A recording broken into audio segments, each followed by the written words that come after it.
السلام علیکم ورحمۃ اللہ وبرکاتہ۔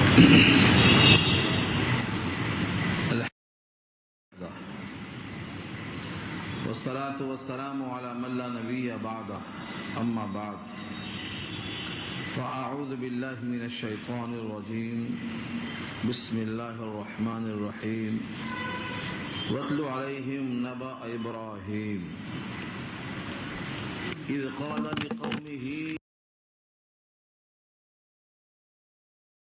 لقومه ما تعبدون قالوا نعبد أصناما فنظل لها عاكفين قال هل يسمعونكم إذ تدعون أو ينفعونكم أو يضرون قالوا بل وجدنا آباءنا كذلك يفعلون إلى آخر الآية۔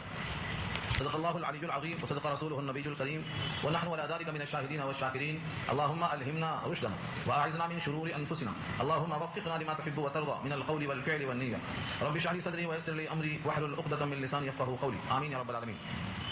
محترم حضرات، معزز سامعین، محترم خواتین، میری ماؤں اور بہنوں، ملی بھائیوں، پیارے بچوں، تلاوت کی ہوئی آیتیں سورہ شعراء 19واں پارہ آیت نمبر 69 سے بات شروع ہو رہی ہے، یعنی یہاں سے سورہ شعراء کا 5واں رکوع شروع ہو رہا ہے اور پارے کا 9واں رکوع شروع ہو رہا ہے۔ اس سے پہلے یہ بات آ چکی ہے کہ اس میں تقریباً انبیاء اور ان کی اقوام کے درمیان جو مکالمہ ہے ان کو پیش کیا گیا ہے۔ اس سے پہلے حضرت موسیٰ اور ان کا پیغام فرعون کے درمیان جو کچھ تھا یہ گزشتہ آپ سن چکے ہیں۔ اب یہاں سے تذکرہ ہے ابراہیم علیہ السلام کا۔ مکے والوں کو سنا دیجیے، وَاتْلُ عَلَيْهِمْ، وَاتْلُ تلاوت کیجیے، یہاں جو واو ہے اور کے معنی میں ہے، اور اتلو امر۔ حضور صلی اللہ علیہ وسلم سے اللہ نے کہا ہے کہ کفار قریش اپنے آپ کو ابراہیمی کہلاتے ہیں، ہم ابراہیم کے نقش قدم پر ہیں۔ آپ ابراہیمی کسے کہتے ہیں؟ ابراہیم کا واقعہ ان کو بیان کر دیں تاکہ معلوم ہو جائے کہ ابراہیم موحد تھے، مشرک نہ تھے۔ اسی لیے پورا واقعہ بطور خلاصے کے پیش کیا جا رہا ہے۔ وَاتْلُ اور تلاوت کیجیے، علیہم ان پر، یعنی کفار قریش پر۔ نبأ ان کے معنی آتے ہیں خبر، نبأ ابراہیم، ابراہیم کی خبر، یعنی ان کا پورا واقعہ بیان کیجیے۔ ان کی زندگی میں 6 قربانیاں ہیں، ان 6 قربانیوں کو یکجا نہیں بیان کیا گیا بلکہ یہاں پر وہ حصہ بیان کیا گیا ہے جو مشرکین مکہ کو سنانا مقصود تھا، یعنی شرک سے بیزاری۔ اذ قال لأبيه وقومه ما تعبدون، سورہ صافات میں ہے ماذا تعبدون، یہاں ذا نکال کے ما تعبدون فرمایا۔ ماں کے معنی کیا ہے؟ وہ چیز جس کی تم عبادت کرتے ہو، اور اگر ذا گیا ہے تو ما ذالک، وہ ہے کیا، اس کی حقیقت کیا ہے، تم اس کی پوجا کر رہے ہو۔ آپ نے کس سے کہا؟ اذ قال لأبيه، پہلے اپنے باپ سے کہا، وقومه، اور اس کے ساتھ ان کی قوم سے کہا۔ قوم سے پہلے کہا نہیں، پہلے اپنے باپ سے کہا۔ اس کا صاف مطلب یہ ہوتا ہے کہ دعوت توحید پہلے اپنوں میں ہونا چاہیے، اپنے گھر سے شروع ہونا چاہیے، اپنے ذات سے شروع ہونا چاہیے۔ ابراہیم علیہ السلام نے اپنے باپ کا مقام اور مرتبہ اور منصب و تقدس سب کچھ سمجھتے ہوئے بھی، چونکہ یہ عمل غلط تھا جس میں قوم لگی ہوئی تھی، تو اس غلط کام پر تنبیہ کرنے کے لیے اپنے باپ سے مخاطب ہو کر کہا اذ قال لأبيه، کہا اپنے باپ سے، وقومه، اور اپنی قوم سے، ما تعبدون، ما بمعنی الذی، کیا ہے وہ جس کی تم پوجا کر رہے ہو، اس کی حقیقت کیا ہے، ان میں طاقت کیا ہے، ان میں قدرت کیا ہے۔ قالوا، بولے، نعبد اصناما، ہم پوجتے ہیں بتوں کو۔ اصنام صنم کی جماعت، نعبد ہم پوجتے ہیں، ہم عبادت کرتے ہیں، اصناما بتوں کی، فنظل لها عاکفین، اور ہم رہ جاتے ہیں ان بتوں کے لیے جم کر بیٹھے ہوئے۔ عاکف، کبھی اعتکاف کا نام سنا ہوگا آپ نے؟ اعتکاف میں صرف تے کا اضافہ ہے، وہ تے نکال دو تو عاکف بن جائے گا۔ عکفہ کے معنی رکنا، ٹھہرنا، جمنا۔ معکوف کے معنی کس کو روک دیا گیا؟ قرآن نے استعمال کیا ہے والہدی معکوفا، جانور روک دیا گیا سورہ حدیبیہ میں، سورہ فتح میں آیت آ چکی ہے، جانے نہیں دیا۔ تو معکوف معنی روکا ہوا، اور عاکفین کے معنی اپنے آپ کو روک کر بتوں پر بیٹھ گئے۔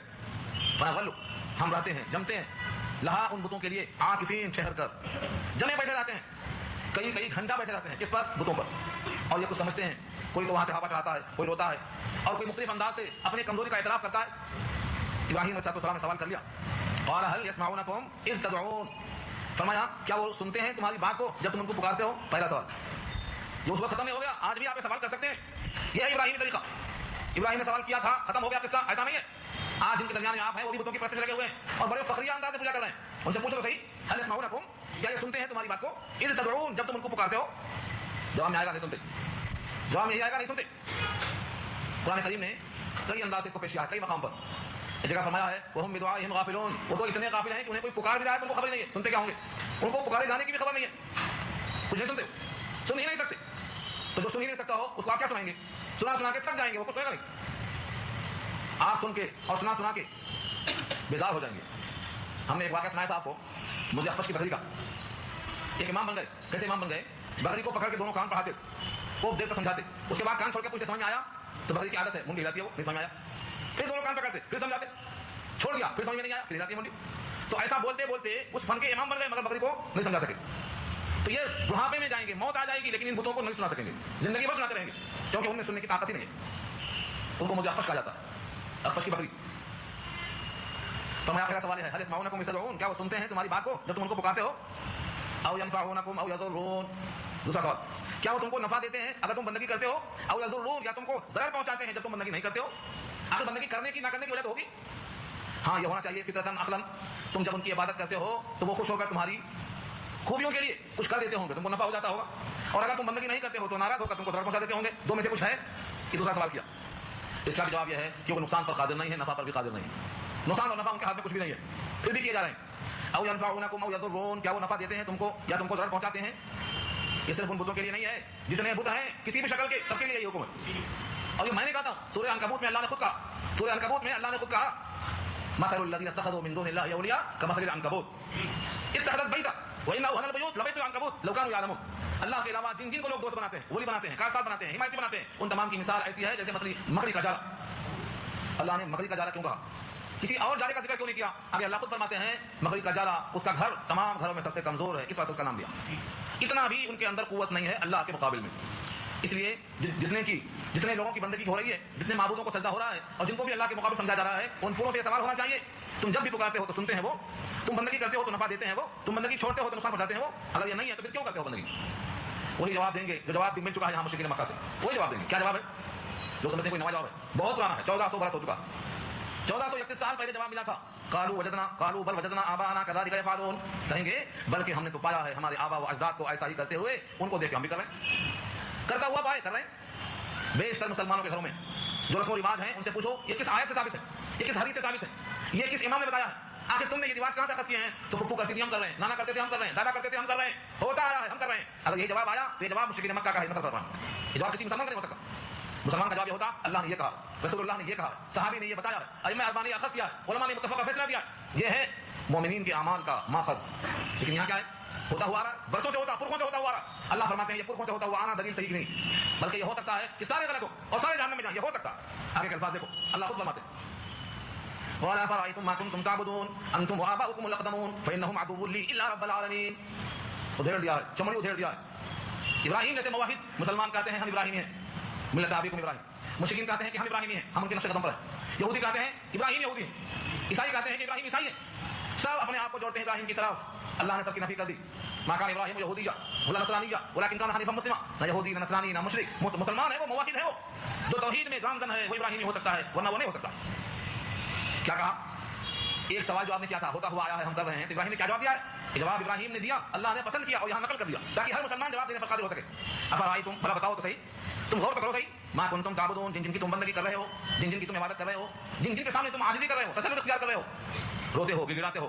صرف تم نہیں، تمہارے اگلے آبا و اجداد، انتم، تم وآباؤکم الاقدمون، قدیم سے اقدم، اگر سلسلہ آدم تک جائے تو وہاں تک بھی. انتم، تم وآباؤکم، اور تمہارے آبا و اجداد، الاقدمون، پرانے سے پرانے. اقدمون قدیم سے بنا ہے، قدیم سے اس میں تفضیل اقدم بنا ہے اور اقدم سے جمع کر دیا ہے اقدمون لا کر کے. کتنے بھی پرانے ہوں، کتنے بھی پرانے ہوں، تم اور وہ اگر اللہ کے غیر کی بندگی کرتے کرتے کچھ چاہتے ہیں کہ ملے گا.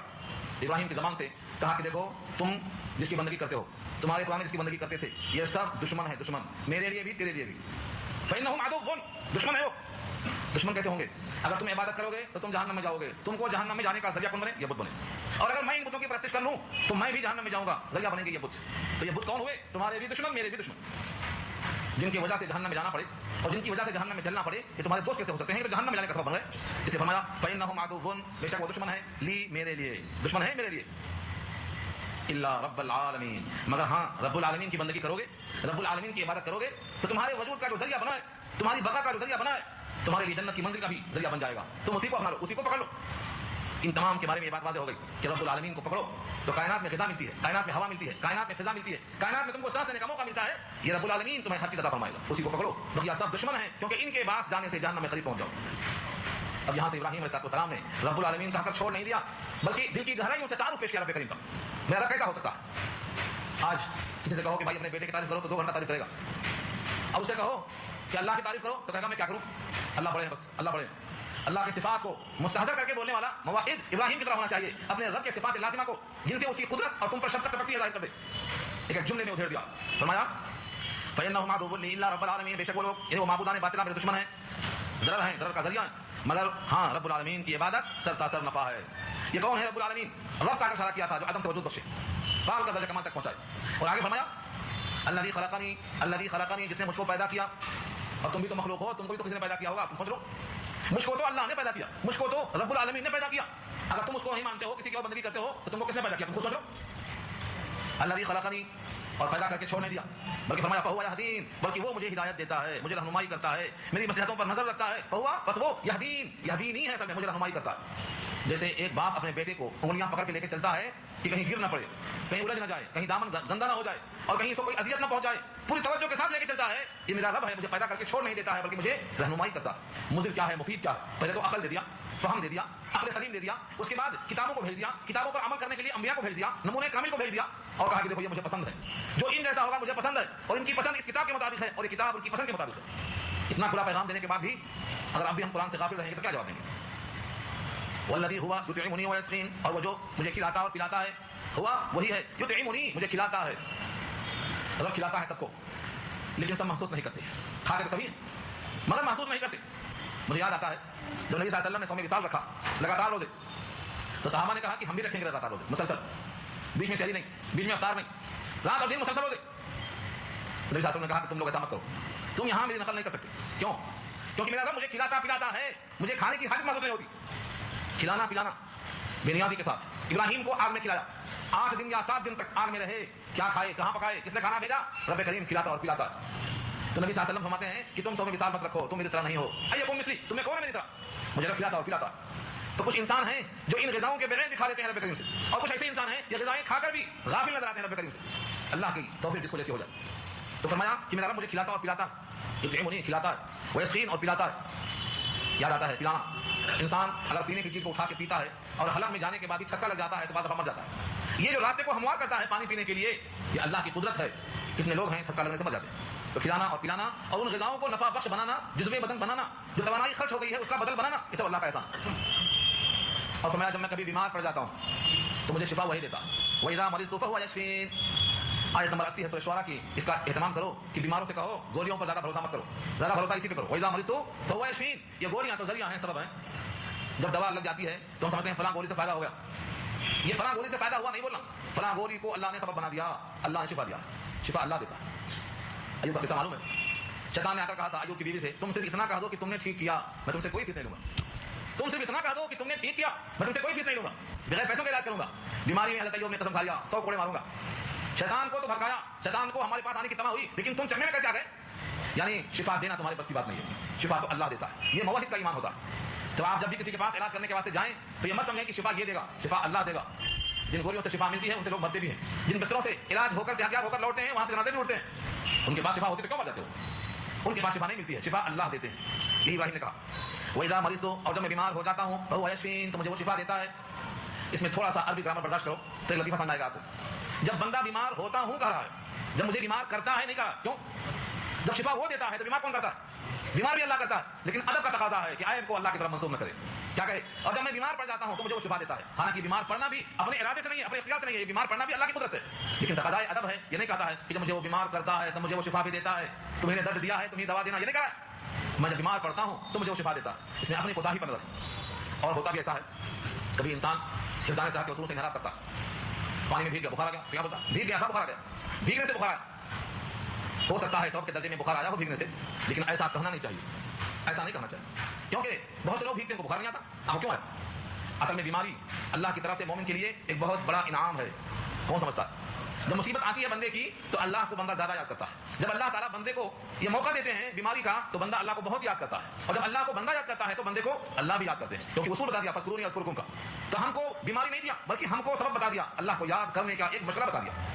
اگر بیمار نہ ہو تو کون کرے گا یاد, کون کرے گا عیش عشرت اور مستی میں کون کرے گا یاد؟ تو در حقیقت اللہ کو یاد کرنے کے لیے سبب بنا دیا بیماری کو اللہ نے. فرمایا وَإِذَا مَرِضْتُ, اور جب بیمار ہو جاتا ہوں میں فَهُوَ يَشْفِينِ, تو وہی مجھے شفا دیتا ہے, مجھ سے دوسرا کچھ نہیں دیتا. فَهُوَ, بس وہی ہے شفا دیتا ہے. والذی یمیتنی ثم یحیین, اور وہی ہے جو مجھے موت دے گا پھر مجھے زندہ کرے گا. اب یہاں سے شروع ہو گیا ہے پیغام دینا کہ یہ حیات آخری منزل نہیں ہے, اس کے بعد پھر موت ہے. اس موت کو تو مانتا ہے لیکن اس موت کے بعد کی حیات کو نہیں مانتا ہے. حالانکہ یہ بندہ جانتا ہے کہ ہم نہیں تھے, اب ہیں. اب ہیں, کس نے ہمیں موجود کیا؟ جس اللہ نے معدوم سے موجود کیا ہے وہ آئندہ بھی اس موت کے بعد پھر حیات دے گا. اب تو کم سے کم جسم ہے, جسم مٹی میں مل جائے گا, ملا ہوا جسم مٹی میں تو ہے, لیکن جب پہلی بار پیدا کیا تھا تو جسم بھی نہیں تھا, تقاضا بھی نہیں تھا, مٹی کی شکل میں بھی نہیں تھا, معدوم تھا, موجود تھا ہی نہیں. جب تھا ہی نہیں موجود تب پیدا کر دیا، اب تو کم سے کم مٹی کی شکل میں تو ہے، ذرات کی شکل میں تو ہے۔ اس لیے انسان کے لیے بطور تصہیر کے فرمایا پہلی بار پیدا کرنا مشکل ہے کہ دوسری بار پیدا کرنا مشکل ہے۔ اللہ پر دونوں مشکل نہیں ہے، دونوں آسان ہے، لیکن انسان کے فہم سے قریب کرنے کو فرمایا۔ جو پہلی بار پیدا کرتا ہے دوبارہ پیدا کرنے پر وہ قادر ہے۔ تو اللہ کی طرف سے اشارہ ہے کہ جب وہ موت دیتا ہے پھر اس کے بعد زندہ بھی کرے گا۔ صیغے دیکھو کیا بدل گئے، والذی یمیتنی، صیغہ بدل دیا۔ پہلے کیا تھا، مریض تو ماضی تھا، اور اب ماضی کے بجائے کیا ہے، یمیتنی، وہی مجھے موت دے گا۔ ابھی تو میں زندہ ہوں لیکن میں مروں گا، مجھے یقین ہے، اور جب بھی مروں گا تو موت وہی دے گا۔ کسی کے ہاتھ سے قتل بھی ہوا تو موت وہی دے گا، پانی میں ڈوب کے مر گیا تو موت وہی دے گا، کسی بھی شکل میں کسی بھی انداز میں کچھ بھی نظر آئے لیکن موت وہی دے گا۔ یہ ایمان ہے تو بندہ ڈرتا ہے، یقین ہو جائے کہ موت وہی دے گا اور وقت پر دے گا، نہ مؤخر نہ مقدم، تو خوف کہاں سے آئے گا، کیوں خوف آئے گا؟ تو سبق کیا ہے، وہی ہمیں موت دیتا ہے اور وہی پھر ہم کو زندہ کرے گا۔ یحیین، یمیتنی، موت دے گا، ثم یحیین، پھر زندہ کرے گا، اور جب زندہ کرے گا تو زندہ کر کے چھوڑ نہیں دے گا، حساب لے گا، اور حساب میں خطائیں پوچھی جائیں گی اور نیکیاں دیکھی جائیں گی۔ اس لیے آگے فوراً متوجہ کر دیا، والذی یطمع ان یغفر لی خطیئتی یوم الدین، اور وہی وہ ذات ہے جس سے میں طمع رکھتا ہوں، لالچ رکھتا ہوں، امید رکھتا ہوں، توقع وابستہ رکھتا ہوں۔ کون؟ وہی ہے وہ کہ جس سے میں طمع رکھتا ہوں، امید رکھتا ہوں، ان یغفر لی، یہ کہ مغفرت کر دے میری، یعنی میری خطائیں معاف کرنے کی توقع رکھتا ہوں۔ ان یغفر لی میں ان ہے، ان پھر مضارع پر جب ان آتا ہے تو مصدر کا معنی دیتا ہے، یعنی مغفرت کرنے کی امید میں رکھتا ہوں اسے۔ خطیئتی، میری خطائیں، یوم الدین، فیصلے کے دن، کیونکہ خطائیں معاف ہوئیں یا معاف نہیں ہوئی یہ آج خبر نہیں ہے۔ خطاؤں کا انبار ہے تب بھی کھانا کھا رہا ہے، توبہ کر رہا ہے تب بھی کھانا کھا رہا ہے، تو آج فیصلہ نہیں ہوگا، یوم الدین کا جس دن فیصلہ ہوگا، فیصلے کے دن میں ظاہر ہوگا کہ خطائیں میری معاف کون کرے گا۔ اللہ تعالیٰ نے بندوں سے کہلوایا ہے، وَيَغْفِرُ الذُّنُوبَ إِلَّا أَنْتَ، اقرار کرو کہ سوائے تیرے گناہوں کی معافی کوئی کر نہیں سکتا، کوئی نہیں کر سکتا، دنیا میں کوئی انسان کسی کی معافی پر قادر نہیں۔ ہاں، جو اس کے ذریعے سے وابستہ ہے عمل، اس پر ظلم کیا تھا وہ معاف کر سکتا ہے، یہ اور بات ہے، لیکن انسان کی خطائیں معاف کر دینا، جیسا کہ عیسائیوں کے پاس ہوتا ہے، سب ڈھکوسلا ہے۔ عیسائیوں کے پاس جیسا ہوتا ہے، گئے غلطی کا اعتراف کر لیا، اس نے کہا تم کو میں نے معاف کر دیا، نام اعمال دھل گئے، سب ڈھکوسلا ہے۔ اللہ ہی خطائیں معاف کرنے پر قادر ہیں، اسی کا اقرار کروایا نماز میں، وَيَغْفِرُ الذُّنُوبَ إِلَّا أَنْتَ، آپ کے سوا گناہوں کی معافی کوئی کر ہی نہیں سکتا۔ کیوں؟ وہ خود مجرم ہے، کیا معاف کرے گا؟ وہ خود گنہگار ہے، وہ کیا معاف کرے گا؟ وہ اس کا حساب خود باقی ہے، کیا حساب لے گا وہ؟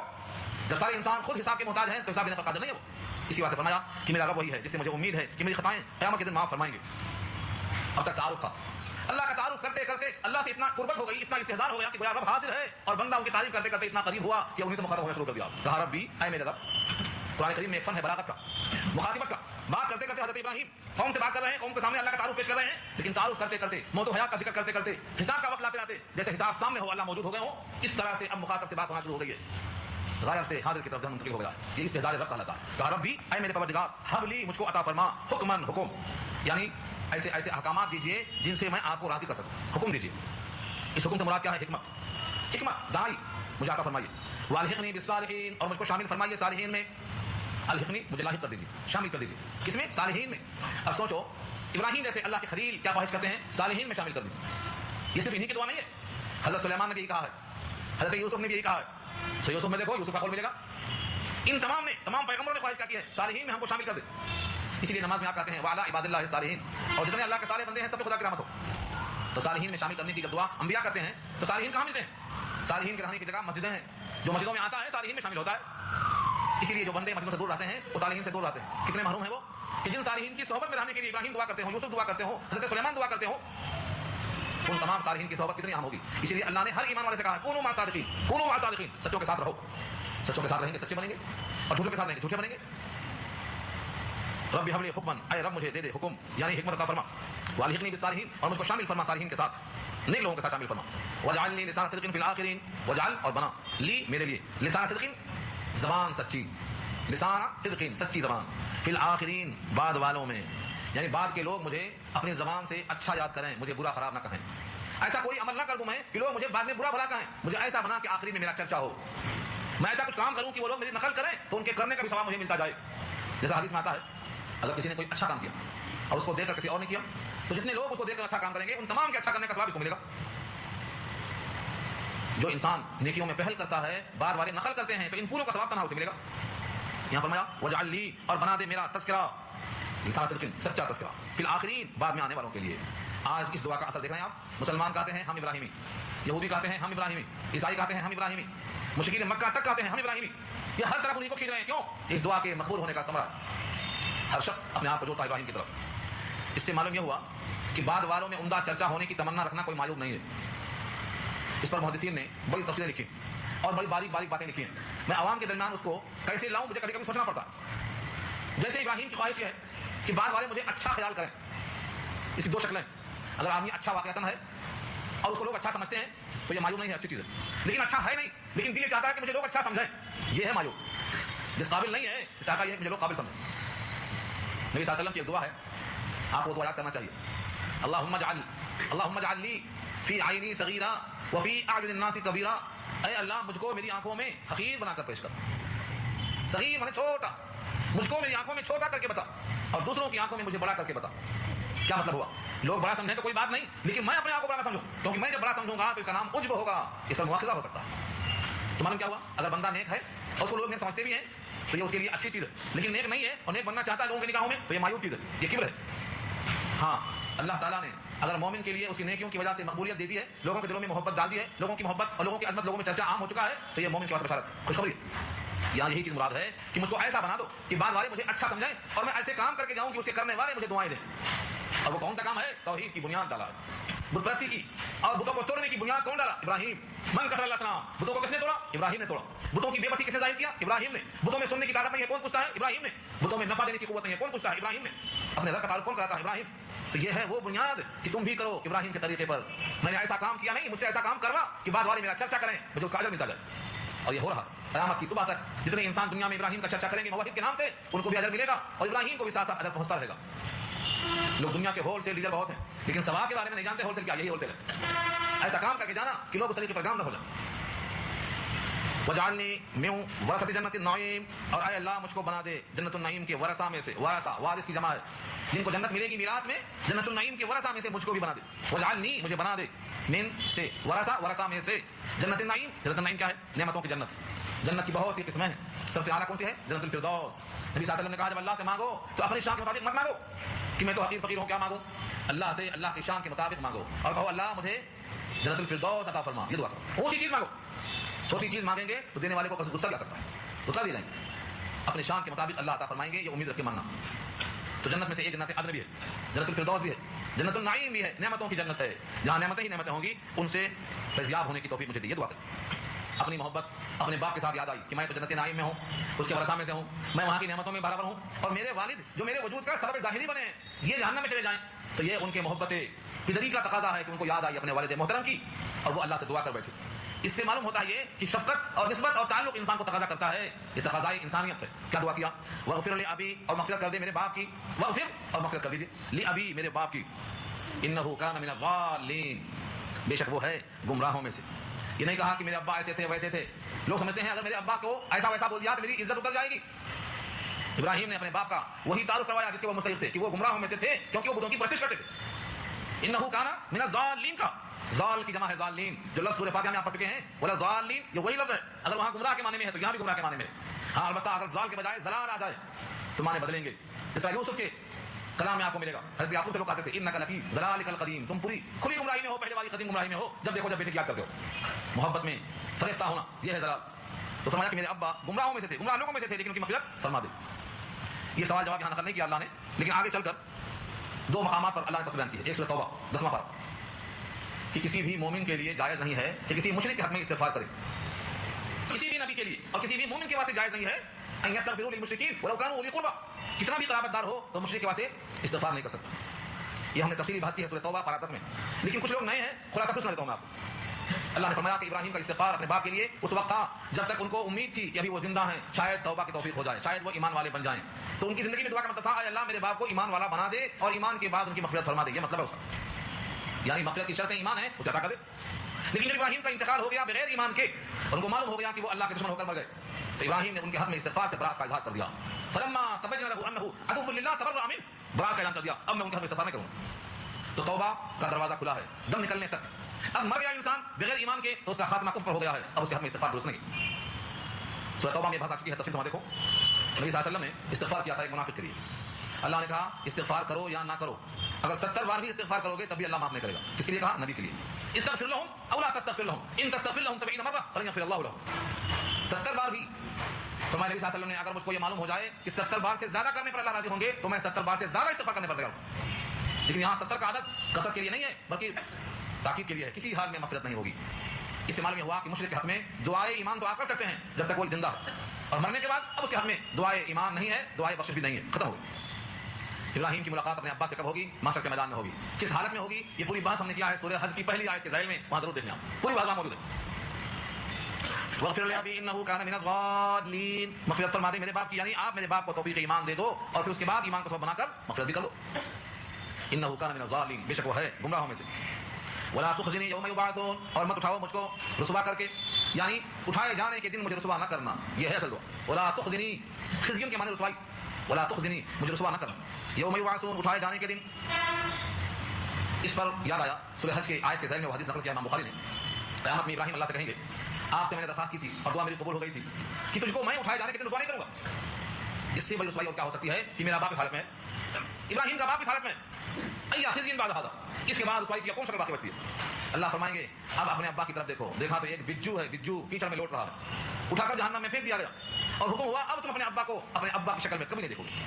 علاج یہ کر دیا گیا لیکن مغفرت نہیں کر دی گئی. کیوں؟ اللہ نے وعدہ کر لیا ہے انه من يشرك بالله فقد حرم الله عليه الجنه ومأواه النار، کہ جو شرک کرے گا اس پر جنت حرام ہے، اس کا ٹھکانہ دوزخ ہے، چاہے ابراہیم کا باپ ہی کون ہو. یہ ہے اللہ کا اصول اور دستور. اس لیے ایمان کی بڑی اہمیت ہے. مرتے مرتے ایمان پر قائم ہونے کی دعا ہمیشہ کرتے رہنا، اپنے لیے بھی دوستوں کے لیے بھی.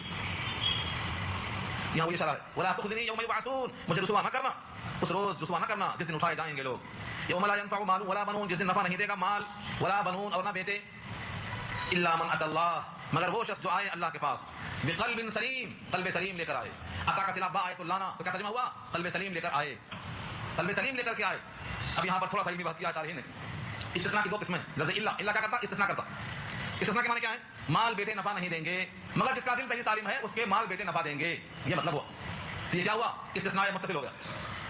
اور ایک شکل یہ بھی ہے کہ وہ دن ایسا ہوگا نہ مال کام میں آئے گا نہ بیٹے کام میں آئیں گے، نہ مال کام میں آئے گا نہ بیٹے کام میں آئیں گے. مال کام میں کیوں نہیں آئے گا؟ کیونکہ وہ جگہ مال کے استعمال کرنے کی ہے ہی نہیں، اتریا جگہ ہے. اور بیٹے کام میں کیوں نہیں آئیں گے؟ کیونکہ اللہ نے قرآن میں واضح کر دیا ہے، سورہ روم کے آخر میں کہا لا یجزی والد عن ولدہ ولا مولود هو جاز عن والدہ شیئا، نہ بیٹا باپ کے کام میں آئے گا اور نہ باپ بیٹے کے کام میں آئے گا. اور بیٹا اس بات نے کہا کہ بیٹی سے امید لوگوں کو دنیا ہی میں نہیں ہے، وہاں کیا آئے گی امید؟ یہاں بھی لوگ کہتے ہیں بیٹا ہوگا تو کچھ کام میں آئے گا. اللہ فرماتے ہیں تمہارے بیٹے وہاں نفع نہیں دیں گے.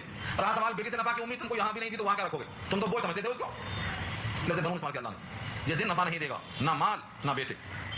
الا من اتى اللہ، مگر جو شخص لائے اللہ کے پاس قلب سلیم، قلب کے معنی دل، اور سلیم اس کی صفت ہے، بیدار دل، صحیح سالم دل، تندرست دل. آج کا دل تو کسی کا تندرست نہیں، جس کو دیکھو دو وال بند ہے، کسی کا ایک وال بند ہے. یہ جب وال بند ہے تو دل کیسا ہوا؟ مریض. اللہ فرماتے ہیں میرے پاس آنا تو دل تندرست لے کے آنا. آج کسی کا دل دیکھو تو مریض ہے، جس کو دیکھو چیک اپ میں کیا بھائی دل بند ہے. اللہ نے کہا قرآن کریم میں تندرست دل صرف مومن کا ہوتا ہے، صرف مومن کا. اور مریض کون ہوتا؟ فما فی قلوبہم مرض، ان کے دلوں میں تو مرض ہے. جن میں ایمان نہیں ہے، جن میں توحید نہیں ہے، جن میں پختگی اور شعور نہیں ہے، ان کے دلوں میں کیا ہے؟ مرض. فی قلوبہم مرض، تو جن کے دل میں مرض ہے وہ کون ہے؟ جن میں توحید کمزور ہے. اور جن کے دل تندرست ہے وہ کون ہے؟ جو صحیح سالم ہے. یعنی صحیح سالم کس سے؟ اس میں شرک نہیں ہے، اس میں ملاوٹ نہیں ہے، وہ صرف اللہ کے بندے ہیں اور اپنے رب کو معبود مانتے ہیں. رب کے معبود ہونے میں کسی کو شریک و صحیح قرار نہیں دیتے ہیں. ان کا دل تندرست ہے. جیسے ابراہیم کا دل، ابراہیم کے دل میں کون تھا؟ ما فی قلبی غیر اللہ، میرے دل میں سوائے اللہ کے اور کوئی نہیں ہے. حسبی ربی جل اللہ، مجھ کو کافی ہے اللہ جو بڑی شان والا ہے، میرے دل میں سوائے اللہ کے اور کوئی نہیں ہے. ایسی شان والا دل صحیح سالم دل کہلاتا ہے. اور جس دل کے اندر مرض لگ گیا اس مرض کو اللہ نے صحیح سالم نہیں کہا. ہاں صحیح سالم لے کر آئے نہیں کہا، پیر صحیح سالم لے کر آئے نہیں کہا، صرف دل کو مانگا ہے صحیح سالم. کیوں؟ کیونکہ دل ہی تو وہ جگہ ہے جہاں ایمان ہوتا ہے یا شرک ہوتا ہے. دل دیا ہے حق نے تخم عشق بونے کے لیے اور آخری ہے رب میں ساری عمر رونے کے لیے. تو تخم عشق لگنے کی جگہ دل ہے. اس دل میں اگر صرف میں ہوں تو دل صحیح سالم ہے، ورنہ وہ دل داغدار ہے. ایسا دل لے کے آیا. اور وہ حدیث تو بار بار آپ کو پڑھنا چاہیے جو بارہا آپ سن چکے ہیں. تم میں سے ہر ایک کے جسم میں ایک لوتھڑا گوشت کی بوٹی ہے. جب وہ صحیح سالم ہوتا ہے تو سارا جسم صحیح سالم ہوتا ہے. جب وہ ٹکڑا خراب ہو جاتا ہے تو پورا جسم خراب ہو جاتا ہے. وہ کون سا ٹکڑا ہے؟ فرمایا وہ دل ہے. وہ دل ہے. الا فی کل جسدکم مضغہ اذا صلحت صلح الجسد کلہ واذا فسدت فسد الجسد کلہ الا وہی القلب. یہی دل ہے. تو نبی نے بھی دل کہا، دل بادشاہ ہے جسم کا. اس لیے اگر دل صحیح ہے تو سارے اعمال کی اصلاح کر دیں گے رب کریم. اور دل میں آئے ہوئے ہے تو اصلاح نہیں ہوگی. وال بدلنے والا کام وہاں نہیں چلے گا، نہیں چلتا سر. اللہ تعالیٰ نے واضح کر دیا. اب اس موقع پر کیا ہوگا؟ تفصیل تھوڑا زیادہ ہے، وقت ختم ہو رہا ہے. کہ اگر کسی کے دل میں توحید ہے تو اس کو مال اور بیٹے بھی نفع دیں گے. ہاں اگر توحید باپ اور بیٹے دونوں میں ہے تو دونوں کو نفع دیں گے. مال بھی نفع دے گا، بیٹے بھی نفع دیں گے. اور اگر توحید نہیں ہے تو نفع نہیں دیں گے. بلکہ سورہ نجم میں کہا ہے اللہ نے اگر بیٹے کا مقام کم ہے، باپ کا مقام بہت اونچا ہے، تو اونچے والے کو نیچے نہیں لائیں گے بلکہ نیچے والے کو اپنے کرم سے اس اوپر تک پہنچائیں گے اور دونوں کو ملا دیں گے. صرف شرط کیا ہے؟ ایمان میں اشتراک شرط ہے. الحقنا بہم ذریتہم وما التناہم من عملہم من شیء کل امرئ بما کسب رہین. اس آیت پر بحث ہو چکی ہے. تو اگر ایمان میں اشتراک ہے تو رب کریم تعریف فرما دیں گے. اور ایمان اگر نہیں ہے تو فلا انصاب بینہم یومئذ، نسب نامے اس دن ٹوٹ جائیں گے. کون کس کا بیٹا ہے کوئی پوچھے گا نہیں، کوئی نہیں پوچھے گا. اور اگر ایمان صحیح سلامت ہے تو نسل نامے کام میں آئیں گے، بیٹا باپ کو نفع دے گا اور باپ بیٹے کو نفع دے گا، تو ایمان کی بقا میں دونوں فائدہ۔ آگے فرمایا رب کریم نے وَأُزْلِفَتِ الْجَنَّةُ لِلْمُتَّقِينَ، اور جنت قریب کر دی جائے گی متقیوں کے لیے تاکہ دیکھ کے خوش ہوں۔ آ رہا ہے موقع آ رہا، یوں تو برزخ ہی میں ان کو فیضیاب کر دیا گیا جنت کے لباس سے، غذاؤں سے، لیکن اب جنت کی لباس، جنت کی غذائیں نہیں آئیں گی، یہ جنت میں جائے گا۔ ہاں جنت کا ٹفن کھا چکا ہے، جنت کا لباس مل چکا ہے، لیکن اب جنت میں داخل ہوگا، داخل ہونے کا مزہ ہی کچھ اور ہے۔ جنت قریب کر دی جائے گی، قریب دیکھ کر کے تاکہ اس کو اور شوق پیدا ہو اور خوشیاں حاصل ہو۔ وہ برزت الجحیم للغاوین، برزہ، برزہ کے معنی ظاہر ہونا، اسی سے ہے برزہ، ظاہر کی جائے گی، اور چونکہ جہنم مؤنث ہے اس نے کہا برزت الجحیم، جہنم کو ظاہر کر دیا جائے گا للغاوین، گمراہوں کے لیے، جتنے بھٹکنے والے ہیں، اللہ کے غیر کے پاس چکر مارنے والے ہیں، یہ پورے کے پورے غاوین ہیں، ان کے واسطے جہنم قریب کی جائے گی۔ وقیل لهم، اور ان سے کہا جائے گا، فرشتے کہیں گے، کیا کہیں گے؟ اینما کنتم، کہاں تھے تم، اینما، کہاں تھے تم، اور تم جن کی پوجا کرتے تھے وہ کہاں ہیں؟ اینما کنتم تعبدون من دون اللہ، کنتم کے ساتھ ہے تعبدون، جن کی تم عبادت کیا کرتے تھے، اینما، کہاں ہیں؟ من دون اللہ، اللہ کو چھوڑ کر، ایک اللہ تو حاضر ہیں، جزا بھی دے رہے ہیں، سزا بھی دے رہے ہیں، لیکن تم جن کی پوجا کیا کرتے تھے، تم جہاں جہاں سجدہ مانا کرتے تھے وہ کہاں ہیں؟ سوال ہوگا۔ هل ينصرونكم، کیا وہ تمہاری مدد کریں گے؟ آج سوال ہوگا اس دن، محشر میں ہونے والی بات اللہ نقل کر دیے ہیں اور نبی نے پیش کر دیا۔ اب بھی کسی کو کتاب اللہ پر ایمان ہونے کے باوجود یہ سبق یاد نہ ہو تو کیا کیا جائے؟ هل ينصرونكم، کیا وہ تمہاری مدد کریں گے؟ پہلا سوال، چلو بر وقت حاضر نہیں ہیں، دیر سے آئیں گے، بعد میں آئیں گے، تو کیا انتقام پر قادر ہیں؟ او ينتصرون، انتصار کے معنی انتقام کیا ہیں؟ فلا تنتصران، انتقام بھی نہیں لے سکتے، چلو موجود نہیں تھے، بعد میں آ گئے، کچھ کر لیں گے بعد میں، او ينتصرون، مدد کر سکیں گے آج یا انتقام لے سکیں گے وہ آج، بچاؤ کر سکیں گے اپنا۔ فَكُبْكِبُوا فِيهَا هُمْ وَالْغَاوُونَ، فَكُبْكِبُوا، کب کبا، جو کب کبو کے معنی اوندھا کر کے اس میں پھینکے جائیں گے، فَكُبْكِبُوا فِيهَا، پھر اوندھا کر کے اس کے اندر پھینکے جائیں گے، ہم یہ پورے کے پورے گمراہ لوگ، والغاوون، اور جتنے گمراہ ہیں صاحب، ایک بھی گمراہ بچے گا نہیں، کبو اوندھے کر کے پھینکے جائیں گے۔ اور کون ساتھ میں جائے گا؟ جن کی چکر میں آ گئے تھے نا، وجنود ابلیس، ابلیس کا لشکر بھی ساتھ ہوگا، آج بھی ساتھ ہے وہ، نماز کون چھڑاتا وہی تو، بازار میں کون گھماتا وہی تو، سود پرازی کون کرتا وہی تو، رشوت کون دلاتا وہی تو، اس کا لشکر جو ساتھ میں آج ہے وہ ساتھ نہیں چھوڑے گا، فرمایا وجنود ابلیس اجمعون، سب کے سب جتنے لشکری ہیں ابراہیم جو ہے ابلیس کے، سب کے سب داخل کر دیے جائیں گے، تو بچے گا نہیں، اندر پہنچ گئے، ابلیس کا لشکر اندر آ گیا، بھٹکنے والے اندر پہنچ گئے، اندر جانے کے بعد کیا چپ بیٹھیں گے؟ ہاں جو تم پٹی وہاں بھی ہوگی، کیا کریں گے؟ تیری خاطر میں آیا بولیں گے، تو نہ ہوتا تو میں یہاں نہ آتا، لڑیں گے، کیا کہیں گے؟ کیا لڑیں گے؟ رب کریم پیش فرماتے ہیں قالوا وهم فيها يختصمون، کہیں گے وہ سب کے سب اس حال میں اس جہنم میں جھگڑتے ہوئے ہوں گے، یختصمون، جھگڑتے ہوئے ہوں گے، کیا کہیں گے؟ تاللہ، اللہ کی قسم، تاللہ، اللہ کی قسم، ان كنا لفی ضلال مبین، بے شک ہم لوگ تھے کھلی ہوئی گمراہی میں، اذ نسویکم برب العالمین، جب ہم تم کو برابر کر رہے تھے رب العالمین کے، کدھر رب العالمین، کدھر تم بے بس بت، ہم تم دونوں کو برابر کر رہے تھے، کس وقت؟ اس وقت ہم کھلی ہوئی گمراہی میں تھے، اب اللہ کی قسم آگے اعتراف کریں گے، مگر وقت جانے پر کوئی فائدہ نہیں، وقت جانے پہ اعتراف کرنے سے فائدہ نہیں، فرعون بھی ایمان لایا لیکن وقت جا چکا تھا، جن کی روح نکل جائے گی ان کا وقت چلا جائے گا، آج امت کو پیغام پہنچا دو کہ مرنے سے پہلے اعتراف کر لیں اللہ کے برابر کوئی نہیں، جن کو ہم اللہ کے برابر قرار دیتے ہیں ان تمام کے سامنے رسوا ہونا پڑے گا، یہ قسم کھا کے کہیں گے اللہ کی قسم بے شک ہم لوگ کھلی گمراہی میں تھے جس وقت کہ ہم تم کو اللہ کے برابر قرار دے رہے تھے، اذ نسویکم، سوی سوی تسویہ، برابر برابر کرنا، اذ نسویکم برب العالمین، جب ہم برابر کر رہے تھے رب العالمین کے تم کو، وما اضلنا الا المجرمون، اور نہیں گمراہ کیا ہم کو مگر مجرموں نے، جو بانی ضلالت ہیں، جو بانی ضلالت ہیں وہی مجرموں نے ہمیں گمراہ کر رکھا ہے۔